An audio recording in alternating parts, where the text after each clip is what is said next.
नमस्कार किसान साथियों, F2DF की टीम एक बार फिर जुड़ चुकी है आप सभी के साथ आज के सरसों के ताजा भाव लेकर। आज हम शुरुआत करते हैं जयपुर मंडी से। जयपुर मंडी में सरसों का भाव 5650 रुपये रहा। दिल्ली मंडी में सरसों का भाव 5500 रुपये रहा। भरतपुर मंडी में सरसों का भाव 5171 रुपये रहा। आगरा दिगनेर मंडी में 6050 रुपये सरसों का भाव रहा। अलवर सलोनी मंडी में नई सरसों का भाव 6050 रुपये रहा। कोटा सलोनी मंडी में नई सरसों का भाव 5975 रुपये रहा। आगरा बीपी मंडी में नई सरसों का भाव 5800 रुपये रहा। आगरा शारदा मंडी में नई सरसों का भाव 5800 रुपये रहा। कामा मंडी में नई सरसों का भाव 5177 रुपये रहा। कुमेर मंडी में नई सरसों का भाव 5177 रुपये रहा। नंदबई मंडी में नई सरसों का भाव 5177 रुपये रहा। डिग मंडी में नई सरसों का भाव 5177 रुपये रहा। नगर मंडी में नई सरसों का भाव 5177 रुपये रहा। कोटा मंडी में नई सरसों का भाव 5177 रुपये रहा। श्योपुर मंडी में नई सरसों का भाव 5000 रुपये रहा। मेड़ता सिटी मंडी में नई सरसों का भाव 5100 रुपये रहा। बारा मंडी में नई सरसों का भाव 4800 रुपये से लेकर 4900 रुपये रहा। अलवर मंडी में नई सरसों का भाव 5400 रुपये रहा। खैरथल मंडी में नई सरसों का भाव 5300 रुपये से लेकर 5350 रुपये रहा। बरवाला मंडी में नई सरसों का भाव 4500 रुपये से लेकर 5100 रुपये रहा। सिरसा मंडी में नई सरसों का भाव 5300 रुपये से लेकर 5400 रुपये रहा।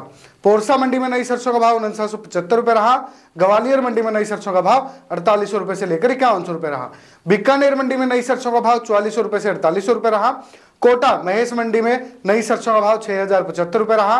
गोयल कोटा मंडी में नई सरसों का भाव 5500 रुपये रहा। दियोडर मंडी में नई सरसों का भाव 4850 रुपये से लेकर 5100 रुपये रहा। लाखनी मंडी में सरसों का भाव 4850 रुपये से लेकर 5055 रुपये रहा। थराद मंडी में नई सरसों का भाव 4750 रुपये से लेकर 4151 रुपये रहा। धनेरा मंडी में सरसों का भाव 4800 रुपये से लेकर 5250 रुपये रहा। नैनाव मंडी में सरसों का भाव 4750 रुपये रहा। पिलूड़ा मंडी में नई सरसों का भाव 4900 रुपये रहा। विसनगर मंडी में नई सरसों का भाव 4850 रुपये रहा। पालनपुर मंडी में सरसों का भाव 4750 रुपये रहा। गुदरी मंडी में सरसों का भाव 4750 रुपये रहा। भिल्दी मंडी में सरसों का भाव 4850 रुपये रहा। राधानपुरी मंडी में सरसों का भाव 5000 रुपये रहा। दिशा मंडी में सरसों का भाव 4750 रुपये रहा। पाटन मंडी में सरसों का भाव 4850 रुपये रहा। दिल्ली मंडी में सरसों का भाव 5500 रुपये रहा। तो किसान साथियों देखिएगा, ये थे आज के सरसों के ताजा भाव। अगर आपको ऐसे ही अन्य फसलों के ताजा भाव के अपडेट चाहिए, उसके लिए आप F2DF टीवी को देखते रहिएगा एवं कृषि संबंधी अधिक जानकारियां प्राप्त करने के लिए F2DF मोबाइल ऐप को डाउनलोड कीजिएगा। प्ले स्टोर, ऐप स्टोर और अन्य सभी प्लेटफॉर्म पर उपलब्ध है। धन्यवाद। जय हिंद।